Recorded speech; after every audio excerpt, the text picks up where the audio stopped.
Dicen que en las colinas de Hungría hubo una mujer que jamás envejecía. Sus criadas desaparecían, los aldeanos escuchaban gritos, y los muros de piedra parecían sudar un líquido oscuro que nadie se atrevía a nombrar. Algunos decían que era bruja, otros que había hecho un pacto con el diablo. La verdad era peor. Erzsébet Báthory no creía en demonios. Creía en la sangre. Nació en 1560, rodeada de privilegio, poder y enfermedad mental. Su familia, una de las más influyentes de Hungría, le enseñó que la vida humana era un recurso, no un valor.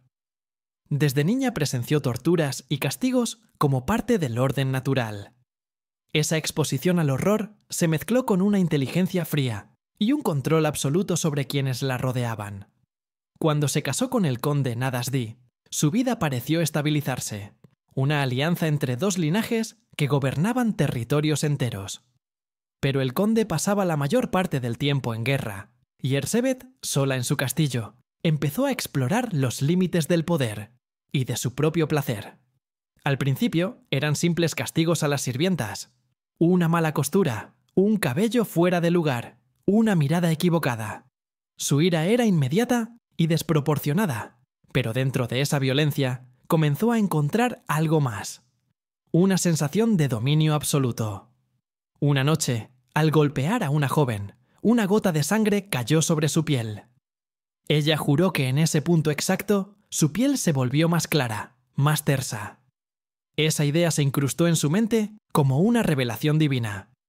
La juventud podía robarse, y la sangre era el precio. A partir de entonces, el castillo de Chaktice se transformó en una máquina de dolor. Las muchachas de los pueblos cercanos eran reclutadas con promesas de trabajo y educación. Pero detrás de los portones las esperaba un destino inimaginable. Las criadas más cercanas a la condesa se convirtieron en sus cómplices, atrapadas entre el miedo y la fascinación. El cuarto más oscuro del castillo fue adaptado con grilletes, cubetas y herramientas afiladas. Ahí, la condesa supervisaba cada detalle como si se tratara de un ritual de belleza. Cada gota, cada herida, cada cuerpo, se convertía en una ofrenda a su vanidad enfermiza. Los aldeanos comenzaron a sospechar. La cantidad de jóvenes desaparecidas superaba cualquier explicación posible, pero nadie se atrevía a señalarla directamente. Denunciar a una Báthory era condenarse a la ruina o a la horca. El terror se volvió parte del paisaje. Los campesinos evitaban pasar cerca del castillo al anochecer, y algunos juraban ver sombras arrastrando cuerpos. El hedor de la muerte se mezclaba con el perfume de las flores del jardín. Dos mundos en una misma casa: belleza y podredumbre, juventud y muerte. La obsesión de Erzsébet se profundizó con la edad. Cada espejo era un enemigo, cada arruga una amenaza. Creía que el tiempo la estaba traicionando, y con él su poder. Ordenó capturar doncellas más jóvenes, vírgenes de las aldeas más pobres, convencida de que su sangre era más pura. Los métodos se volvieron más crueles, más meticulosos. Las víctimas eran desangradas lentamente para llenar tinas en las que ella se sumergía, convencida de que cada baño prolongaba su juventud. El número de cuerpos crecía tanto que los sirvientes enterraban los restos en los alrededores o los quemaban en secreto para evitar el hedor. El escándalo ya no podía ocultarse. Un sacerdote denunció públicamente lo que sucedía tras los muros, y la noticia llegó hasta el rey Matías II. El monarca, consciente del linaje de Erzsébet, ordenó una investigación silenciosa. Cuando los soldados irrumpieron en Chaktice, encontraron una escena que parecía salida del infierno. Jóvenes mutiladas, cuerpos apilados y el suelo cubierto de manchas oscuras que nunca se borrarían del todo. En los registros personales de la condesa hallaron nombres, fechas y notas sobre la calidad de la sangre. Más de 600 víctimas. Un número que convirtió su nombre en sinónimo de monstruo. El juicio fue un espectáculo político y religioso. Los sirvientes confesaron entre lágrimas, describiendo rituales tan brutales que los escribanos se negaban a transcribirlos.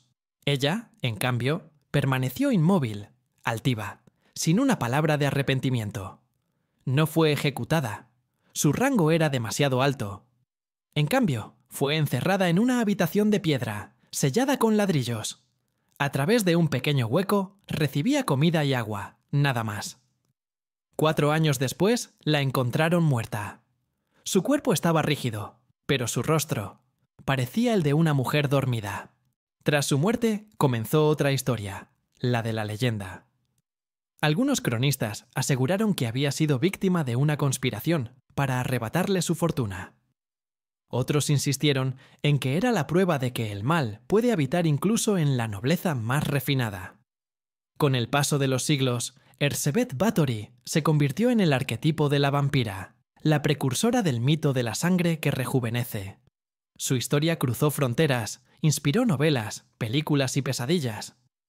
Pero bajo las versiones fantásticas hay una verdad más simple y más aterradora.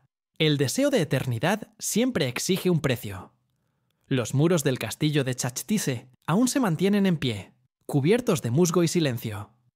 Quienes se atreven a visitarlo aseguran que, al caer la noche, se oye un goteo constante, como si el tiempo siguiera sangrando dentro de sus paredes. Nadie sabe si Erzsébet Báthory fue un monstruo o una víctima de su propia obsesión. Pero su historia nos recuerda algo que nunca envejece.